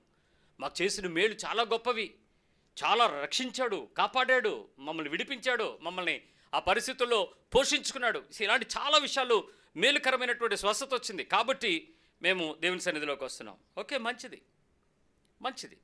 నువ్వు దేవుని సన్నిధిలో దేవుడు చేసినటువంటి మేలుకు ఉపకారానికి నువ్వేదో మెహర్బానీకి మందిరంలోకి వచ్చి దేవుడికి ఏదో చేసినట్టు వస్తున్నావే వస్త్రం లేకుండా, జాగ్రత్త. అంటే నువ్వు చాలామందికి ఉన్న కాన్సెప్ట్ ఏంటంటే మేము దేవుని దగ్గరికి రావడమే చాలా గొప్ప పని. అవునా? అవునా? ఆయన ఏమన్నాడు తెలుసా? మీరెవ్వరూ ఆయన్ని స్తుతించకపోతే రాళ్ళు కీర్తనలు పాడతాయి, ఆయన్ని స్తుతిస్తాయి, ఆయన్ని మహిమపరుస్తాయి, రాళ్ళు లెగుస్తాయి మీరు లేకపోతే అన్నాడు. ఈరోజు మిమ్మల్ని ప్రత్యేకించి పిలవాలని దేవుడు కోరుకోలే. మీరు ఖాళీగా ఉంటే ఆయన మరికొత్త ప్రపంచాన్ని తయారు చేసేస్తాడు, అనేకులు స్తుతించే వాళ్ళని తీసుకొస్తాడు, అనేకులు ప్రభువుకు నిలబెడతాడు. అది ఆయన కోరిక. అయితే వచ్చిన నిన్ను కాపాడటం కూడా ఆయన ధర్మం. కాబట్టి ఆయన కాపాడిన దానికి నువ్వు మేలుగా కృతజ్ఞతగా వస్తూ నీ వలన ఆయనకు కలిగే లాభం ఏంటి అని అడిగితే ఏం చెప్తావు? నేను ఇంకా గమనించిన విషయం ఏంటంటే, వెరీ గుడ్, మీరందరూ నా ఇన్విటేషన్ తీసుకుని వచ్చారు లోపలికి, వెల్ డన్. మీరు ఆ బిర్యానీ వడ్డించండి, మీరు ఆ వచ్చిన వాళ్ళు నీళ్ళు వడ్డించండి, మీరు వచ్చిన వాళ్ళందరికీ ద్రాక్షను సరి చేయండి అని ఎవరికి పని చెప్పలా. చూసారైనా పని చెప్పలా. చెప్పకపోగా వస్త్రం ఏదని అడిగాడు. ఇప్పుడు భయపడాల్సింది ఏంటంటే, మీరు ఎంత యాక్టివ్గా ఉన్నారు, ఎంత ఇన్యాక్టివ్గా ఉన్నారు కాదు, వస్త్రం పట్టుకుని వచ్చారా లేదా, ఆ రక్షణను నిజంగా కాపాడుకునే వెతికితే దొరికేది ఉందా లేదా, కనబడద్దో లేదో తర్వాత అనేది కాదు. జాగ్రత్త. నంబర్ 6, మేము చర్చికి ఎందుకు వస్తున్నాం? మా ఎజెండా మాకుంది brother. We know what for we are coming. మాకు తెలుసు, మాకు తెలుసు అన్నాం కదా. అంటే మీ ప్లానింగే మీకుంది తప్ప పెద్ద ప్లానింగే మాకు చెప్పడం కానీ అడగడం కానీ ఏమి లేవు. ఏంటి నీ planning? What is your agenda for coming to the church? దేవుని సన్నిధికి రావడం యొక్క విషయం ఏంటి, ఉపయోగం ఏంటి? మండపేట నుంచి ఒక ఆవిడ వచ్చి అపార్ట్మెంట్లో మా ఇంటి కింద ఇల్లుకి మీరు ఎప్పుడు ఖాళీ చేస్తారని అడిగిందంట. మా ఇంటి కింద ఆవిడ మేము ఎందుకు ఖాళీ చేస్తామన్నా, నాకు ఖాళీ చేసేస్తారేమో అనేసి అడుగుతున్నానండి, దేవుడు నాకు చూపించాడు అని. ఏంటి మేము ఖాళీ చేయడం నీకు చూపించాడా? మీరెవరు మేము ఎప్పుడు చూడలేదని ఆవిడ అడిగితే, నేను మండపేటలో ఉంటాను, ఈ పాస్టర్ గారి చర్చ్కి గురించి నాకు దర్శనంలో కనపడింది, అప్పుడు ఫోన్లో చూస్తే ఆయన వాక్యం చెప్తున్నాడు, 1 సంవత్సరం నుంచి వింటున్నాను, నాకు అర్థమైంది ఏంటంటే మేము మండపేటలో ఉండడం కంటే ఇక్కడికి వచ్చేయడం బెటరు, అందుకు మేము వచ్చేస్తే మీరు ఖాళీ చేసేయండి అన్న. మా సొంత ఇల్లు మమ్మల్ని ఖాళీ చేయమంటావు ఏంటి, మేమెందుకు వెళ్ళాలి అని ఆవిడ అంటే, మీరు వెళ్ళిపోతే మేము వచ్చేస్తాం, ఈ చర్చికి మెంబర్స్ అయిపోతామని నా దగ్గరికి వచ్చి చెప్పింది. పాస్టర్ గారు మీరు ఏం ప్రార్థన చేయొద్దు, వాళ్ళే వెళ్ళిపోతారు, నేను వచ్చేస్తాను మీ కిందింటికి, ఎక్కడే ఉంటాను, నన్ను మీ మెంబర్షిప్ పెట్టించుకోండి అంది. మెంబర్షిప్లు ఏమి ఉండవమ్మా నన్ను, నిజం చెప్పండి, ఉండవాను, చచ్చిపోతే పాతి పెట్టేయడమే. అలా కాదండి, మెంబర్షిప్ అనేది ఒకటి ఉంటే, నేను రిటైర్డ్ టీచర్ని, మీకు మెంబర్షిప్ అది కట్టేస్తానండి అని. సరే ఒక 6 నెలలు ఎక్కడి నుంచి వచ్చేదో మంటపేటకు మొత్తానికి, అప్పట్లో ఆధార్ కార్డు ఫ్రీ బస్సు లేదు కానీ వచ్చేది ఆవిడ. 6 నెలల పాటు రెగ్యులర్గా వచ్చింది. సడన్గా వచ్చి ఏమని తెలుసా, బాబు ఎప్పుడు పెళ్లి చేసుకుంటా ఉంది. ఎవరికేనా? మీరే అంది. నా పెళ్లి గురించి నీకెందుకు అన్న? మరి దేవుడు నన్ను చూపించాడు ఇక్కడికంది, నిన్నెందుకు చూపించాడు? మా మనవరాలు ఒకటి ఉంది, ఈ 6 నెలలు ఇల్లు ఖాళీ చేయించడం ఆవిడ ఎజెండా ఏంటి? నా గొంతుకు వద్దామని. నీ ఎజెండా నీకుంటుంది తల్లి, పెళ్ళికి వస్త్రం లేకుండా లాక్కెళ్దామని. ఎవడ ఎజెండా ఆడికి ఉంటుంది. చర్చికి ఎందుకు వచ్చాడు? అక్కడ కూర్చున్నోడిని ఆడికి ఆపలా కాసుకోలేక వస్తున్నాం. రే బొర్రాడు తిప్పు ఆడి పక్కన పెద్దోడిని కూర్చోబెట్టి, ఈయన కూర్చుంది సమ్మోళ్ళు కూర్చోబెట్టి, ఏంటంటే తలలా తిరిగేస్తుంది స్ప్రింగ్. ఆడి ఎజెండా వేరు, పెళ్లి వస్త్రం లేకుండా చచ్చిపోదామని, కాళ్ళు కట్టించుకుని బయటికి పోదామని. ఇక్కడ కూర్చుంది ఏమో తినగా ఉంటుందా, నా వైపు చూడండి అంటుంటే, వీడు ఒకడు మాట్లాడితే కళ్ళుల్లో కళ్ళెట్టి నా వైపు చూడు అంటాడు. నేను చూసుకోవద్దు? నీ ఎజెండా నీకు. కూర్చున్న ఆవిడ, నేను ఏంటమ్మా మాట్లాడితే అటు చూస్తున్నాను, సీటీ డబ్బులు ఇవ్వలేదండి ఆవిడ, వచ్చిందో లేదనా. నీ ఎజెండా నీది. చర్చిలో వాళ్ళతో నేను ఫైనాన్స్ వ్యాపారాలు పెట్టకండి, ఈ చీట్లు అవి పెట్టుకోకండి, ఈ షేర్లో స్టీల్ డప్పులు పప్పుల సీట్లు కట్టకండి, ఈ నగలు ఇచ్చుకోవడాలు పుచ్చుకోకండి. ఇవన్నీ మీరు దేవుని మందిరంలోకి వస్తున్నారు, దేవుని మాట వినండి, వాక్య ప్రకారం జీవించండి, మార్చుకోండి, మారు మనసు కలిగి ఉండండి, పాపక్షమాపణ అనుభవం కలిగి ఉండండి, ప్రేమ కలిగి ఉండండి, సత్యం కలిగి ఉండండి, అందరినీ కూడా యోగ్యులుగా ఎంచండి. ఇక్కడ ఈ బోధ, అక్కడేమో సీటు కట్టలేదట, ఆవిడ రాలేదట, వారం నుంచి ఎదుగుతుందట, దాని కళ్ళు అన్నీ అటు ఎదుగుతుంది, ప్రభు అక్కడికి వచ్చినట్టు. ఎత్తుకమ్మా, అలాగే వచ్చి నీ వస్త్రం మీద అడుగుతాడు, నువ్వు ఆ సీటు పట్టుకుని వెళ్ళిపోదు కానీ ఇద్దరు కలిసి.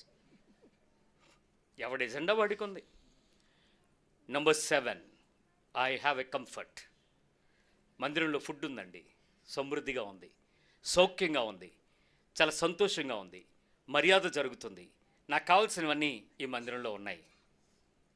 మేబీ నువ్వు ఒక పొజిషన్ ఉన్నదేమో నీకు, నువ్వు ఏ యూత్ లీడర్వో, ఏ ఉమెన్ ఫెలోషిప్ ప్రెసిడెంట్వో, సెక్రటరీవో, ట్రెజరర్వో, ప్రెసిడెంట్వో, ఏదో పీసీసీ మెంబర్వో, ఏదో ఒక ఉంటుంది. నీకు కావాల్సిన గౌరవం, నీకు కావాల్సిన మర్యాద, నీకు కావాల్సిన పిలుపు, నీకు కావాల్సిన ఘనత, ఇవన్నీ ఉండుంటాయి. కానీ వీటి వెనక నీ అంతర్యం ఏం కోరుకుంటుంది? ఈ కంఫర్ట్ జోన్లో ఉండటానికి ఇష్టపడతావా? శ్రమ అయినను పర్వాలేదు, నీ ప్రభు కొరకు నీ వస్త్రాన్ని కాపాడుకునే ఒక నీతి కలిగిన పని చేయడానికి ఇష్టపడతావా? What is your comfort zone? ఆలోచించు. ఈ 7 సంబంధమైన పరిస్థితులు సహజంగా వచ్చే ప్రతి ఒక్కరిలో, ఈ 7గురిలో ఏ ఒక్కడూ తప్పించుకోండి. మళ్ళీ చెప్తున్నాను, నువ్వు తాడు తెచ్చుకోక్కర్లే, ఆయన తాడు తీసుకుని వస్తాడు. ఎందుకు? గట్టిగా బిగించి ఆ ముడి జారకుండా వేయడానికి. నువ్వు అరిసినా వినపడకుండా గుడ్డ తెచ్చుకోక్కర్లే, ఆయన తెచ్చి పెడతాడు నీ నోట్లో. తీసుకెళ్ళి పళ్ళు కొరుకుట, ఏడ్చుట, ఆ రెండింట్లో నుంచి నిన్ను విడిచిపెట్టడు. జాగ్రత్త. ఈరోజు వివాహాహ్వానం అందరికీ వచ్చేసింది. ఆయన తన వస్త్రాన్ని నీకు ఇచ్చేశాడు. దాన్ని ధరించుకునేటప్పుడు నువ్వు అశ్రద్ధగా ఉన్నావు. ఆ అశ్రద్ధతోనే మందిరంలోకి వస్తున్నావు. ప్రతి వారం భోజనం చేయడానికి ఇష్టపడుతున్నావు. ఏ రోజు ఆయన వస్త్రం గురించి నేను అడగలేదు, అడగడు అనే ధీమా నీకు వచ్చింది. సిద్ధంగా కృపను అనుభవిస్తున్నావు. ఈలోపు ఏమైనా తిరుగుబాటు జరిగి ఉన్నా పర్వాలేదు అని నువ్వు అనుకుంటున్నావు. కానీ ఆయన ఖచ్చితంగా చెక్ చేసేది విషయం ఏంటంటే, గుర్తుపెట్టుకోండి, ఆయన నీతికి కానీ, ఆయన రాజ్యానికి కానీ, ఆయన పరిపాలనకి కానీ, ఆయన సిద్ధాంతానికి కానీ, ఆయన విధానానికి కానీ, ఆయన కోరుకునే ఆశించే లక్షణాలకు కానీ, ఆయనకున్నటువంటి విధి విధాన గుణ లక్షణాలకు కానీ నువ్వు త్వరగా మార్చుకుని సిద్ధపడకపోతే, అంటే అన్నిటికీ కలిపి హోల్సేల్గా ఒక లడ్డు చుడితే ఏంటంటే, నీ స్వంత చిత్తం వదిలి దేవుని చిత్తం చెయ్యకపోతే, నీ ఇష్టం నోరు మూసుకుని దేవుని నీతికి నోరు తెరిస్తే, ఇంకా నాది కాదు నీ చిత్తం అని చెప్పడానికి మనసు సిద్ధపడకపోతే, యేసు ప్రభు పేరు చెప్పుకుని నీ సొంతాన్ని ప్రేమించుకుంటూ, నీ హృదయాన్ని ప్రేమించుకుంటూ, గణపరుచుకుంటూ, నీకు నచ్చిన పద్ధతులు చేయడానికి ఇష్టపడితే, జాగ్రత్త సుమి. ఆయన ఆ పరిస్థితుల్లో చాలా భయంకరమైనటువంటి శిక్ష నీకు ఇవ్వటానికి ఆయన ఎప్పుడు కూడా ఇష్టంగానే ఉంటాడు. ఒకసారి 22వ అధ్యాయంకి రండి. మత్తయి సువార్త 6వ వచనంలో చెప్పిన మాట నెరవేర్పు మీకు ఒకసారి చూపిస్తాను. 22:6. తక్కిన వారు అతని దాసులను పట్టుకొని అవమానపరిచి చంపిరి. కొట్టి అని ఒక చోట ఉంటుంది, అవమానపరిచి అని కూడా ఇక్కడ ఉంటుంది. సరే, ఆయన దగ్గరికి ఆయన దాసులను ఏం చేశారు వీళ్ళు చాలా మంది? Let's see Acts 4. మొదటి విషయం చూపిస్తాను. అపోస్తల కార్యాలు 4వ అధ్యాయంకి రండి. యేసు ప్రభు పరిచర్య జరుగుతున్న దానిని ముందుగా ఎలా చెప్పాడో, అసలు ఆ స్టాండర్డ్ ఎలా జరిగిందో మీకు తెలియాలి. ఇది నాకెప్పుడు జరుగుద్దులే, నన్నెవడు అంటాడులే అని అనుకుంటున్న మీలో వస్త్రం పట్టించుకోని వాళ్ళ గురించి చెప్తున్నాను.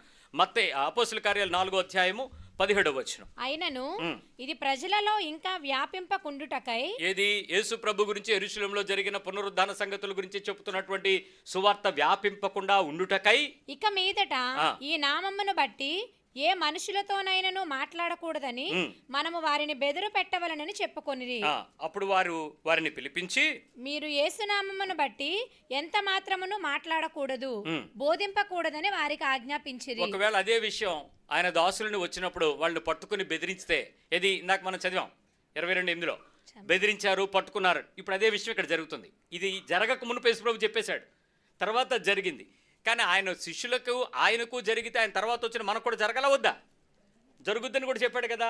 ఇప్పుడు మనకి చేయాల్సిన పరిస్థితి వస్తే, నిన్ను పట్టుకుని ఆయన నామంలో మాట్లాడొద్దు, ఆయన నామంలో పాటలు పాడొద్దు, ఆయన నామంలో సువార్త చేయొద్దు, జాగ్రత్త అని బెదిరిస్తే మీరేం చేస్తారు?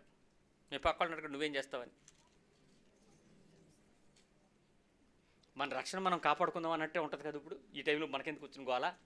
ప్రశాంతంగా మన రక్షణ మనం కాపాడుకుందాం. అయినా రక్షణ విశ్వాస సంబంధమైన దేవుడు బయటికి చెప్పమన్నాడు ఏంటండి? అక్కర్లేదు, సైలెంట్గా వెళ్ళిపోదాం. ఇలాగే కదా మనకుంది. రైట్. మొదటిసారి ఈ విషయం ఇక్కడ జరిగింది 5వ అధ్యాయం 40 వచనం. అపోస్తల కార్యాలు 5:40.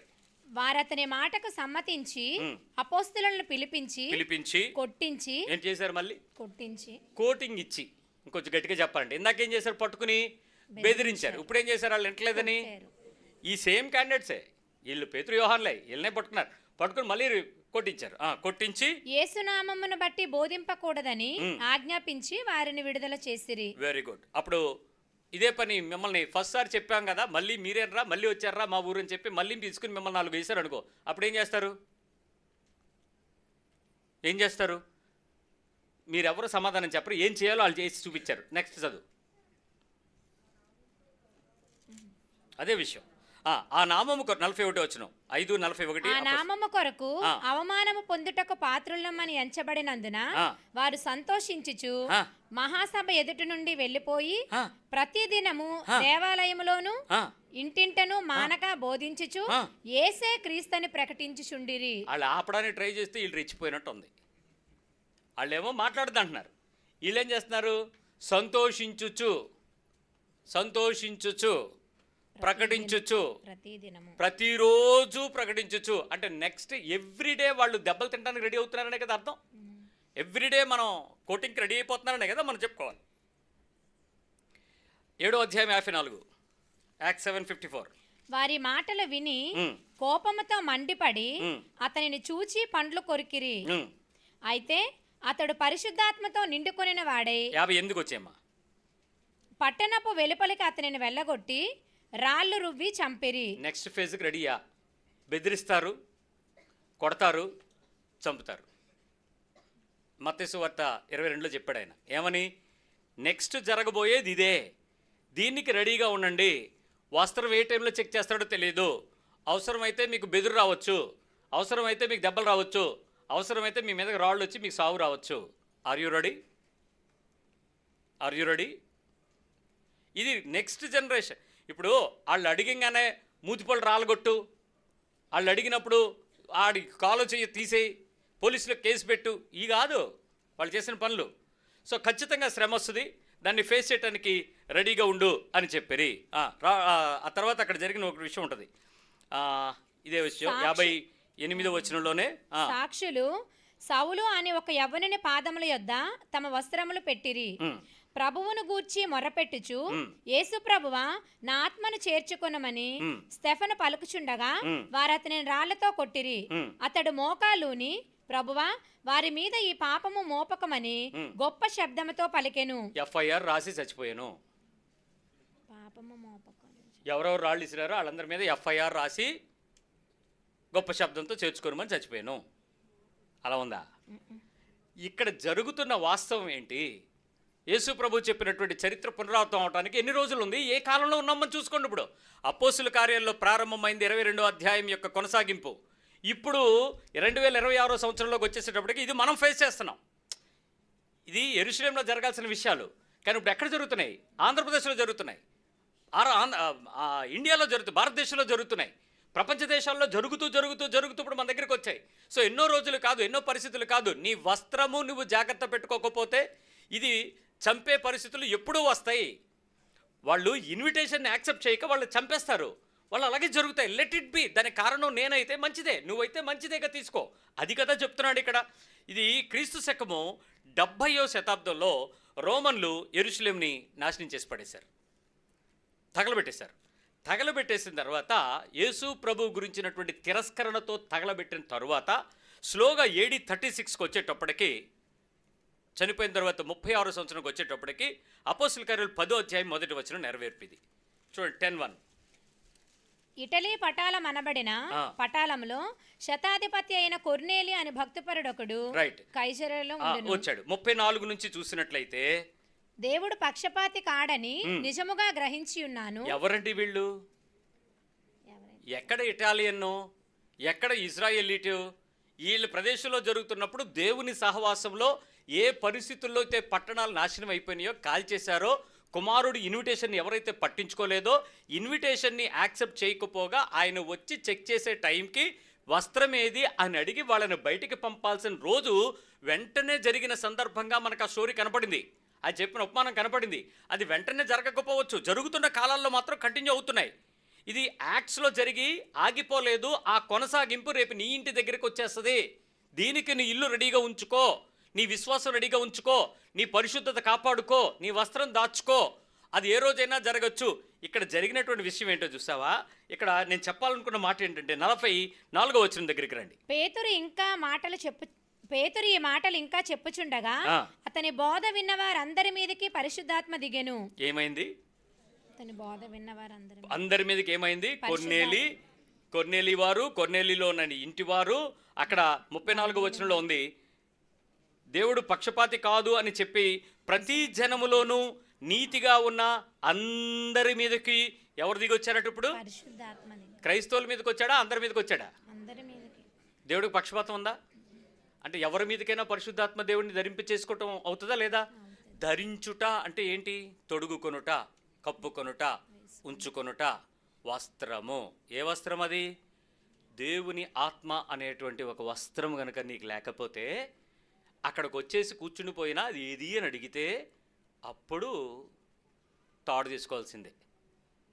నువ్వు ఏ పరిచర్యలో ఉన్నావు, ఎంత ప్రేమగా ఉన్నావు, ఎంత బాధ్యతగా ఉన్నావు, ఎంత అటెండెన్స్ ఉంది, ఎంత పిల్లలు వచ్చారు, ఎంతలాగా ఉన్నావు, ఇవేమీ లెక్క చేయబడరండి. ఆయన అడిగే వస్త్రం లెక్కే ఖచ్చితంగా ఆయన అడుగుతాడు. ఆ వస్త్రం అక్కడ కనుక లేకపోతే ఖచ్చితంగా దాన్ని మన విషయంలో ఆయన లెక్క చూసేస్తాడు అనేటువంటి విషయం ఇక్కడ మనకి ఈ 46వ వచనంలో చూడండి. అక్కడ 10:46 పరిశుద్ధాత్మ వరము. పరిశుద్ధాత్మ వరము అన్యజనుల మీద సైతము కుమ్మరింపబడుట చూచి. ఏం జరిగింది? అన్యజనుల మీద సైతము పరిశుద్ధాత్మ వస్త్రము అన్యజనుల మీద కూడా వచ్చాడు. ఒక కప్పుదల, ఒక కాపుదల. గమనించండి, దేవుని మందిరంలోనికి వచ్చేసి మీరు రకరకాల పనులు, రకరకాల సీనియారిటీ గురించి మాట్లాడకండి. ఆయన నీతి కలిగిన పరిశుద్ధమైన ఆత్మ సంబంధమైన వస్త్రమును ధరించుకోండి. ఆయన చెక్ చేసినప్పుడు మనలో నుంచి ఆ వస్త్రం కనపడేలాగా, హృదయపూర్వకంగా ప్రభువుకి కనపరుచుకునేలాగా మన వస్త్రం ఉందా లేదా చూసుకోండి. ఇది దేవుని దీపము, దేవుడిచ్చినటువంటి ఆత్మ దేవుని యొక్క దీపముగా నా మీద ఉంది అనేలాంటి ఆ దీన వస్త్రము నీ దగ్గర ఉందా అని అడిగితే ఏం చెప్తారు?